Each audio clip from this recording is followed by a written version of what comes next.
my view on loyalty is if you are on a team, it is critical you remain loyal to that team. Because what happens is if you are disloyal, that's a reputation that carries with you through the rest of your career. Okay? That makes relationships in the future, if the word gets out that you were disloyal, that makes relationships, opportunities in the future very difficult and challenging. Okay? So regardless of whatever happens to what I'm going to call the brand umbrella of that team, you got to be loyal to that brand umbrella of that team. Okay?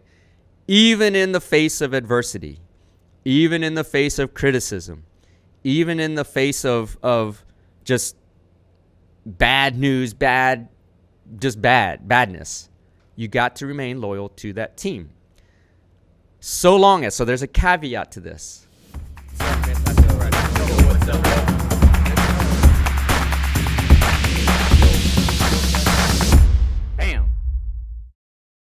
Yo, what's up, everybody? This is the End-to-End Podcast. I'm your host, Dr. Yun Nguyen.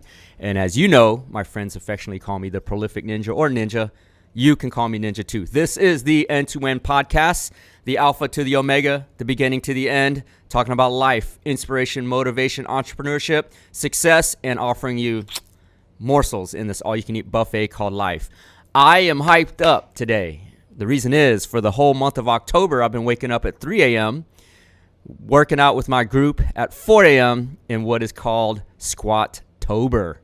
Yeah, so I'm in the middle of 75 Hard. Got invited to join this 4 a.m. workout group where we're lifting heavy.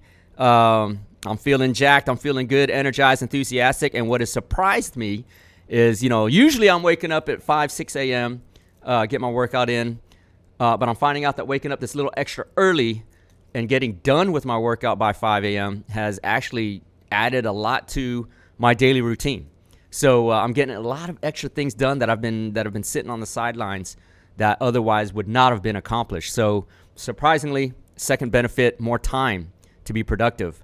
But that being said, I feel good. Back in the studios, happy to be here. To all my listeners, the thousands and thousands and thousands of fans that we've grown since March, thank you so very much for supporting the podcast and helping us in our mission to affect the lives of billions of people across the planet in as inspiring and positive ways we can.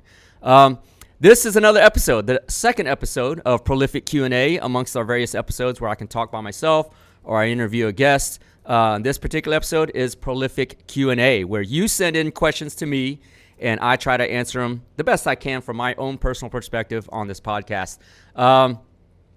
If you look back to a few episodes ago, we had a question on ego and we had a question on values in a relationship. So today, we're going to be answering 2 more questions from you, my audience. So thank you very much for sending those in. If you have any questions that you'd like for me to address, you can always email them to ask@the2npodcast.com. ask@the2npodcast.com. So let's go straight into it. This question I'm not going to attribute to any specific person because I get it a lot from a lot of people and a lot have sent them in, is why did you get all those professional degrees that you did? So in case you didn't know, or if you're new to this podcast, I am a physician trained, also a lawyer. I have a law firm in Houston, Texas. We do personal injury litigation. I have a staff of about 20 people in my office that I manage. We're helping thousands of clients changing their lives in a positive way as much as possible. But then I also have a master's in finance, so triple threat, so to speak. The other part of it is I got these very early. So if you're an 80s Gen Xer, if you remember the TV show, the TV series Doogie Howser, one of my nicknames also was Doogie Howser. He was that young, whatever, prodigy that was a physician. But in any case, I got those 3 degrees, professional degrees, beyond just undergraduate.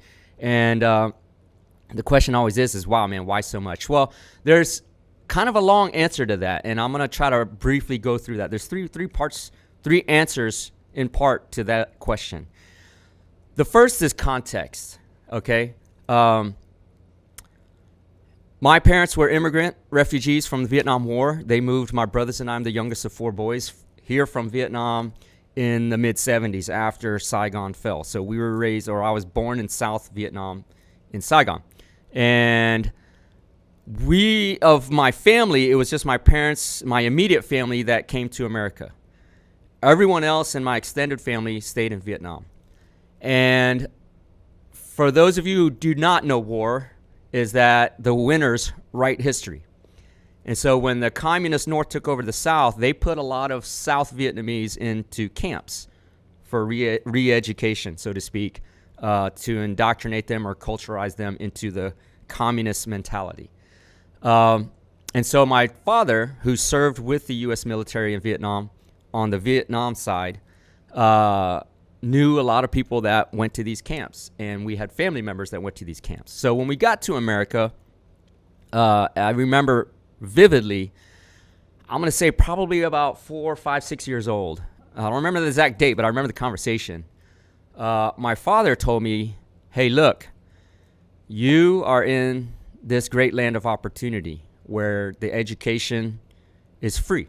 The primary education is, quote, free. You know, we didn't know about school taxes and those things like that in Texas, or how school was paid for. But for us, at least, it was free. And he instilled in me this one saying, this one I'm paraphrasing. But he says, look, you're in America, the land of opportunity, a great education system. You need to maximize your educational opportunities as much as possible. And I asked him why. Why is that? You know, at that time, I didn't really know about school. You know, we didn't, you know, it was just kind of that deal where we didn't understand the culture. And his answer resounds with me today, which was, well, here's the thing. You can be locked away wherever. But once you learn something in your mind, they can take your freedom away, but they can't take what's inside your head away. So anything that you learn will always be with you, regardless of where you are. Locked away, out in nature, whatever.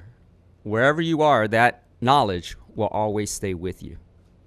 So for some reason, that just locked into me, where, you know, they never told me specifically, you got to be a doctor, you got to be a lawyer, you got to be this, that, and the other. They really didn't care. So unlike traditional Asian families, stereotypically, where the parents are like, you got to be an engineer, you got to be a doctor, you got to be a lawyer, look at so-and-so, look at so-and-so. Their kid is that. They never did that. And I'm thankful for my parents for that. They were very open-minded about being in American culture. Probably because they were just concerned with survival at that point. You know, they came here with no money. But for me, the idea of locking in as much knowledge as possible just stuck with me. And I'm the youngest of 4 boys. I would presume to be an oops baby. And if you don't know what that is, look it up. Because my 3 older brothers are born consecutively, and then I'm significantly younger than my youngest older brother. So I was kind of like that, not sure that it was supposed to happen, but hey, here I am. But none of my older brothers actually went to college. So, you know, option of last resort, great last hope, who knows? But I excelled scholastically all throughout grade school, all throughout middle school, all throughout high school. Finished second in my high school class out of, I think, 400 students in a pretty large school here in Houston. And then so with that, you know, college was the next step. So went to college with that impression from my dad, hey, learn as much as you can, because regardless of what happens, once it's in your brain, no one can ever take it away. So that's primary reason number 1.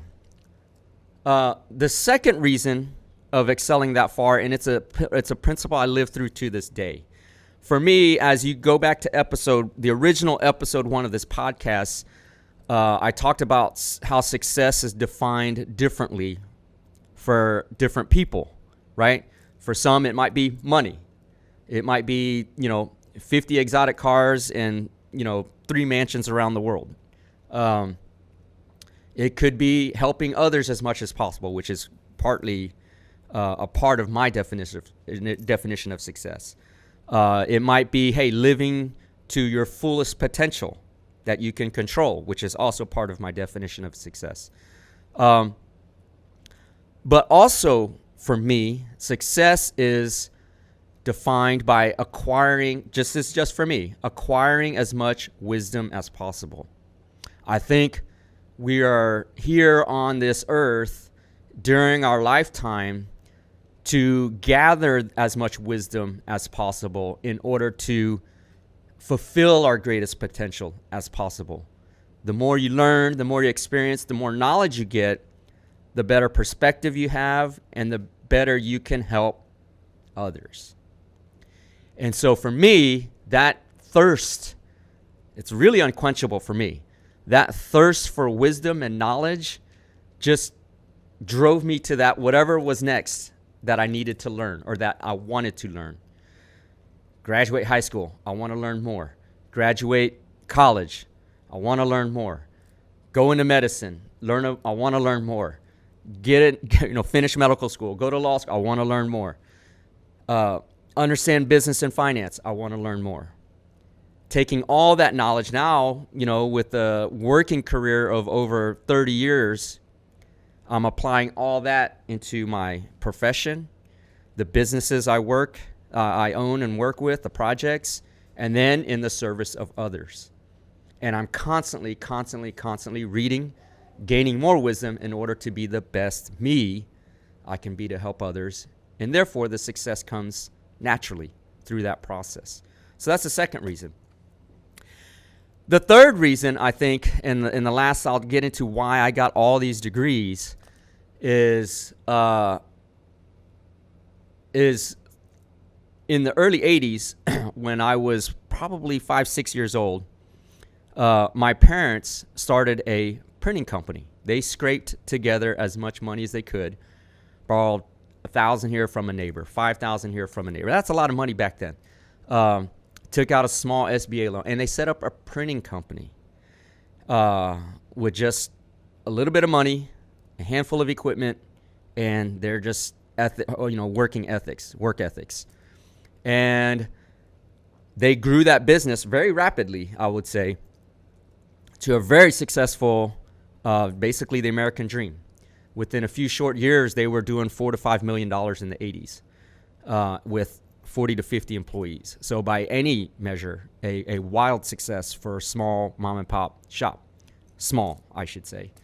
But it was in that environment that I grew up. So whereas other kids at that time would go to summer camps or church camps or whatever, we would go, or my brothers and I, we would go to what was called the shop. We would call, hey, we're going to the shop. And I remember those days very, very vividly. We were still very poor early on. My parents would work literally almost 24 hours a day. They would tag in and out, take a nap here, the other would work, take a nap, the other would work. And it was in that environment that I grew up. I remember sleeping on sleeping bags on the concrete floor while they were working. I remember waking up the next morning and we didn't have toothbrushes. Every single red penny was put into the business.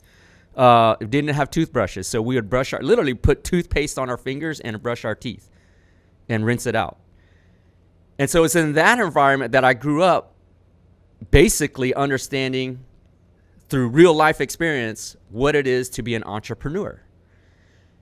And so I have this insatiable need to be productive in an entrepreneurial environment rather than a, quote, structured environment. So this goes back to, hey, finish medical school. Why not become a doctor? Well, if you understand being a physician, it's very structured, very clinical. You're in the clinic. You're tied to your patients. Noble service, believe me, noble service. But it did not have that entrepreneurial outlet for me. What about law? Well, I do have a law degree and a law license. And so being a lawyer is a little bit more versatile if you think about it. You're not tied down. You're mobile. It's a lot of written work, management work, case management work. But you can do this while simultaneously also looking at other entrepreneurial projects. And then on the finance side, that puts a cap on everything in terms of understanding mechanics of structured finance. So in the end, it was, hey, I needed to facilitate all of these things to be the complete, for me at least, entrepreneur as possible for what I wanted to do. Still have that physician's mentality of helping others, a noble cause, helping others in need, applied to law, bringing in the finance. So that's a long kind of roundabout way to say I got all 3 degrees, overexcelled, overachieved, and all that, some would say. But that was part of my process. That was part of my growth and maturation till today, which leads me to the day in which it will carry me forward. So that was the idea. As I'm sitting here talking, let me add a 4th dimension to this, and this is the last one. I'm a hyper-competitive guy. I always look to be competitive in a winning mentality, but also competitive in doing doing something unique that somebody else or other people don't routinely do. And so as I finished medical school, getting into medical school was tough. I don't know the exact percentage of admissions. I'm going to guess 2 to 3% out of all applicants get into medical school. And as I finished medicine, for me, I remember thinking, man, that's not unique enough. How many people, I remember asking myself the question, how many people have the MD and the law degree? And this was back in the late 90s. So there weren't a lot of many MD, JDs at the time. So I said, what the hell? Let me go for it and let me do that. So finished the law degree. And I don't know what the acceptance admissions rate is for law school. I'm guessing a little bit higher, like 4 or 5% of all applicants get into law school. Finished law school, and I said, man, in my law school class there was only one other physician, so there was 2 of us.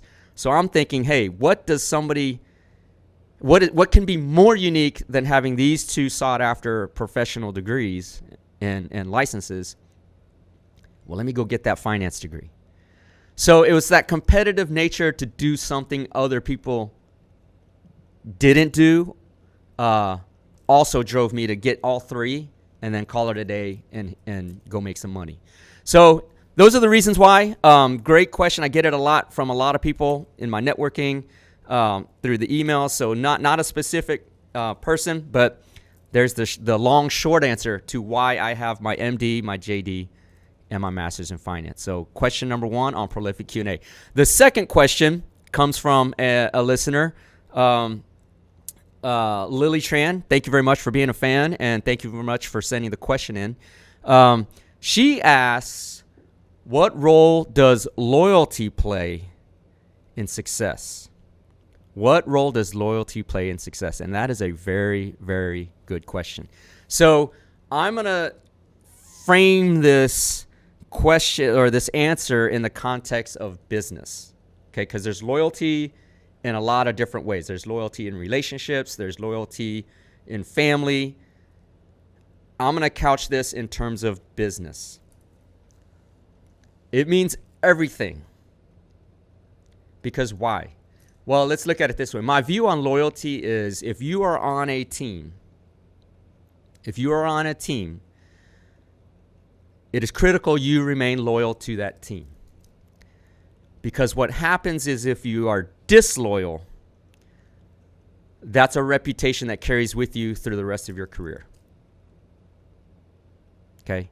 That makes relationships in the future, if the word gets out that you were disloyal, that makes relationships, opportunities in the future very difficult and challenging. Okay? So regardless of whatever happens to what I'm going to call the brand umbrella of that team, you got to be loyal to that brand umbrella of that team. Okay? Even in the face of adversity, even in the face of criticism, even in the face of just bad news, badness, you got to remain loyal to that team. So there's a caveat to this. so long as that team represents the same values as yours. Okay? So, what happens when it doesn't? What happens when that team, the values of that team mismatch your personal values? Well, that's not a green light to become disloyal. That's just a green light to abandon to jump ship off that team. Same thing as my Q&A on relationships, right? If the values don't match, it's very hard to make it cohesive and work. So, if the values of that team, that business, that company, whatever, does not match yours, it's time to jump ship. You have to remain loyal. So there's ways to go about it, and I'll give you an example. I'm a executive VP at a company, okay? And some adversity happens to that company. Let's say, let's say there was bad marketing for a client. The client's upset. Client goes out, puts it in the public forum that, your company did poorly. So there's two ways to look at this. There's two ways to say it. So if, in fact, the company did the right thing, you got to stay loyal to the company and push back against the disgruntled client. You got to maintain arm-to-arm, link up. Hey, we did the right thing. We did the right thing. We did the right thing.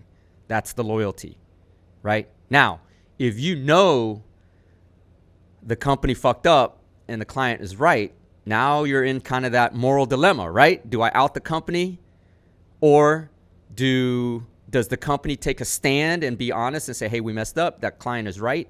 Or does the company kind of try to spin it and fib and lie to the marketplace saying the client is still wrong, right? So that has to be a value match to you. If, in fact, the company, let's say one of your primary values is honesty, which it should be, is honesty, and the company fesses up, hey, client was right, we messed up, it is what it is, let's move forward. That's something to stand loyal behind. Now, if your value is honesty and the company says, nah, that client, he's crazy, we did the right thing, we didn't make a mistake, but in fact, that the company did, well, that's where there's a values mismatch, right? So that's where you might consider moving on. Okay. Now let's look at it in the instance of you're a high-level senior VP, you're working for your company, and you're getting recruited by a competitor, right? And that happens a lot. What is the best way to illustrate loyalty in that opportunity? Remember, you don't want to be known as, in reputation-wise in business, as a disloyal person. So here's how I personally would handle that. You get a competitive offer. Do not just jump ship and let your company find out that you jumped ship through the marketplace.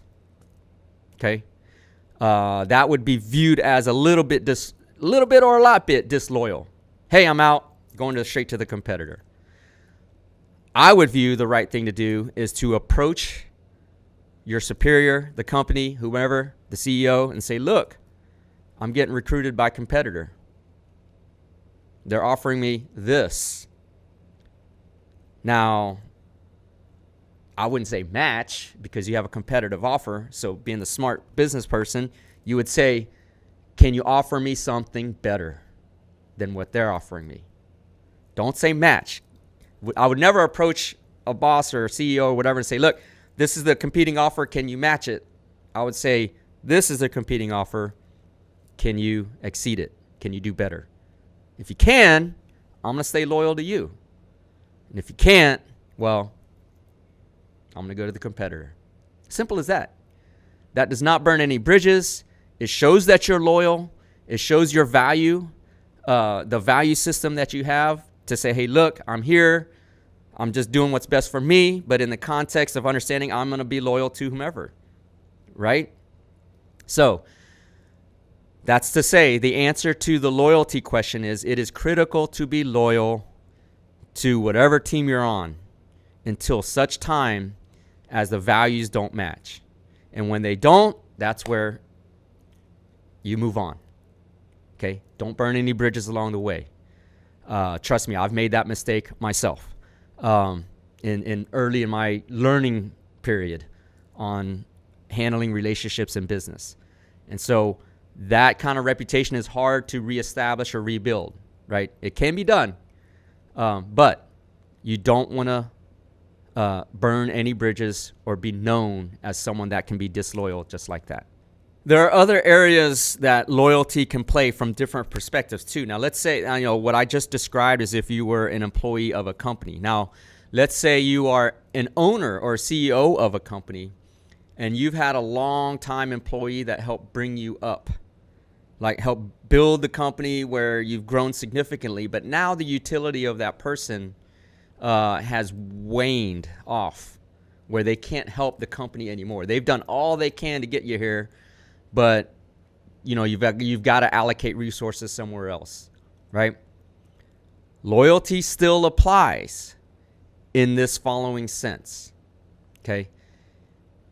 To be known as a leader, you have to give people that are loyal to you opportunity because they're the ones that brought you to this point. What that means is in that scenario where you've had an employee or a friend with you the entire way up, but now they are no longer helpful or can't add that additional value to push you even higher. You got to have that conversation. You got to sit them down and say, hey, look, thank you for all those years of support and effort and service and so on, everything you've done to help get us to this point. But here's where the company needs you now. Okay? And, you've been loyal, you've been helpful, but to get us to the next level, I need you to do X, Y, Z. And give them that opportunity, right? And then if they are underperforming or can't perform, now you have a legitimate reason to change course. Either let them go, find somewhere totally else to go, or whatever the case may be. But you've given them the opportunity. Whereas a disloyal move would be just, hey, we found somebody else, see you later. That affects your reputation as a CEO, because if you do the disloyal thing, again, word could get out. You'll get the reputation as a disloyal owner, CEO. Then that makes it harder to recruit the next superstar. Because then it'll be like, hey, no, I don't want to work for that dude. He's not loyal to the people that helps him get to the next level. If it can happen to that dude, it can happen to me. Why do I want to invest my time, effort, and energy helping him, the CEO, if he's going to just cut me off when I'm no longer of purpose or use? Okay? So as an owner, you're going to have that conversation and say, look, this is what I need from you to keep going. Unfortunately, if not, I'm going to try to help you, but I can't keep you. And the one extra loyal thing would be is maybe you call competitors, find another place for that loyal employee. So it's not a hard landing, it's a soft one. It's just a transition to where, a lateral is what we call it in law, but a lateral move to a different company where they can use their talents and skills. Just those talents and skills have capped out in your company.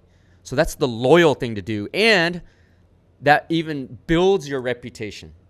Hey, that's a guy that takes care of his people, right? Not only did, he give them an opportunity, but when it didn't work out, he found somewhere else that they could go to still make a living and build their career. So it enhances your reputation by being loyal to your employees, the ones that help you get to where you are. Okay. A third scenario would be the following, and this has happened in my parents' company a lot and saw this firsthand. In the context of my parents, they had the printing company. They would sponsor, other refugee immigrants or other people to work in their business. That employee would stay there 2, 3, 5, 6, 7, 8, 10 years, and then they would break off and start their own business, actually to compete with my parents' business. Okay? From the outside, that would look like a disloyal thing, right? And to a certain degree it is. But again, it's in context of how it was handled. If I was an owner and I trained or let's just use my law firm as an example. If I was an owner and I've trained a junior attorney up and they wanted to break out on their own in personal injury litigation to compete, two things could have happened. They could have just put in their resignation letter, hey, I'm out. And then I would say, hey, what are you going to do? I'm going to go open my own law firm. Okay. Or alternatively, they could come up to me and say, hey, I'm thinking about, jumping ship to start my own thing. In the first instance, where it's just, here's my resignation letter, I'm out, I would view that as something disloyal. And so for me, loyalty is so strong that if that happens, I'm going to go extra hard to kick that dude's ass in the open market. Right? You've actually created an enemy out of me rather than a colleague. I would never help that dude. If they ever asked me a question, hey, how would I handle this situation with this particular client? Sorry, bro, go find it somewhere else. Right? You didn't offer me that respect to come to me first before you jumped ship to compete directly with me. So the way you leave, if you want to start your own deal, you don't want to burn bridges, and worst off, you don't want to create enemies in competition, especially when you're trying to start your new thing as a new young entity in the marketplace versus a veteran company with a brand and a reputation established already in the public marketplace. That is not the way to do it. Not the way to do it. That is disloyal. The quote loyal way to do it would be if I was the younger attorney looking to set up my own shop, I would approach it like this. Knock on the door. Hey, can I talk to you? Yeah, sure. What's going on? Hey, listen, I've been in the firm for 5-6 years. I've learned a whole lot from you. My time here has been fantastic. We've helped a lot of people. You've taught me a lot. But I think it's time for me to just try something on my own because I feel that's what I want to do. And, not that I can say I can do it better, but I'm saying that, it's just something that I want to do for myself. You see how that sounds? You showed appreciation for what you learned. You're showing respect for the opportunity, and you're leaving in a professional manner, right? Now, if a junior attorney were to come up to me in that approach, there's two ways I can take it, right? I would not look at that as disloyal. I would look at that as being honest. I believe everybody should do what's best for them, right? Regardless of the situation. It's how you do it. In fact, if somebody were to approach me like that, I would actually look to help them get started. I might even help them get started saying, hey, look, here are some smaller cases that I really don't have time to work with. Let me just give them to you to work them up, and we'll do some type of revenue share or fee sharing, right? And this could apply in any context, not just law, but let me just, in my personal context. I might even throw them a bone. Say, here's like a handful of cases to help you get started while you're marketing and building your name in the marketplace. Now, that does me good, too, because sometimes what happens is that maybe he has some network where he gets cases he can't handle, doesn't have the staff, doesn't have the financing, doesn't have the resource, doesn't have the knowledge. He then can refer the big cases back to me for revenue share that way, right? So rather than creating an enemy of competition, a competing enemy or adversary, you're competing a competitive collaboration, right? So that's one thing. I can help you get started. Great, man. I love it. I love the entrepreneurial spirit. Best of luck to you. And oh, by the way, here's some cases that you can take. You've already been working on them here. Why don't you we'll take them with you. I'll still be there to support you, and we can do revenue share to help you get started. Awesome. The second thing is I can then become a mentor or a resource for that person because we have that relationship. So the learning that that person got while they were with me continues while they're on their own, right? And that's just the goodwill paid forward and helping them out, helping me out, collaboration, etc. It just happens to be in a separate entity versus within my own firm. So you can see the contrast in there where one way, just cutting the cord, I'm out, can be viewed as disloyal. The second way, which would be, hey, let's have this conversation. Let's talk about it, put it in context. And that creates a mutual respect in this relationship while you start your own deal. Okay? So different scenarios. And so if you have other specific scenarios to your particular case, send the details to me and I'll respond accordingly and give you my thoughts and opinions as it relates to loyalty. And I will say the last thing. I'm a big believer in karma. Huge believer in karma. So if just being disloyal, it creates negative karma going forward. And you don't want that. I believe in the universe and just good vibes so much that when you throw out that negative vibe, it's only going to come back to you. And I'll have a total separate podcast episode on my views of that. But, you want to be known as a loyal person in the marketplace, in business, to get you to that next ladder. And if you listen to a couple episodes ago, there's always people higher than you wanting to bring you up, believe it or not, because they know how hard it is to become that elite level of success. So somebody who's traveled that journey above you, that they're up here, they have this obligation, almost a guilt that they got that success, that they want to give back and help those below them, or they should at least. And in that instance, you don't want to be known as the disloyal person, because that hand coming down to pull you up isn't going to happen. They're not going to help you knowing that you're just disloyal. And that's that negative karma that I'm talking about. You never know when you're going to come across that person that is above you that is willing to pull you up to that next level. And you don't want to have that reputation of, hey, man, that's a disloyal dude or gal. And, you don't want to help that guy. The circles get smaller and smaller as you go up, and they talk. And it'll be, hey, man, this guy reached out to me. He's wanting some help in this area. What do you know about him or her? Hey, man, that dude's, I heard that he's a disloyal guy. He'll jump ship anytime. Okay, maybe I don't want to help that person. So that's the thing about loyalty. It's in context, but it means everything. It means a lot in the context of business. Thank you, Lily Tran, for sending that question in. And for that, just to let y'all know, if you do send a question in and I use it on the show, you got one of these coming your way. I'm going to send this out to you, Lily. I'll sign on the inside brim. But follow up the email, or we'll reach out to you. Someone on my team will reach out to you to get your mailing address. And one of these is coming your way real soon, okay?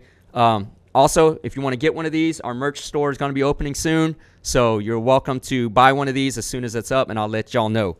But Lily, thank you for sending in the question. Again, if you have any questions for this segment, Prolific Q&A, please send them to ask@the2npodcast.com. ask@the2npodcast.com. Thank you, everyone, for your love and support. Thank you for commenting, liking, and sharing these episodes, the reels on Instagram and Facebook. We are constantly building our audience, and the only way to do it organically is if you like, comment, share, follow, subscribe. Please, if you found any value in any episode, liked it, loved it, whatever the case may be, found some value, knowledge that helped your life, please, please, please do like, share, and comment. That is the only way we can grow the show. Looking forward to bringing you another episode of the End-to-End Podcast very soon. Stay tuned.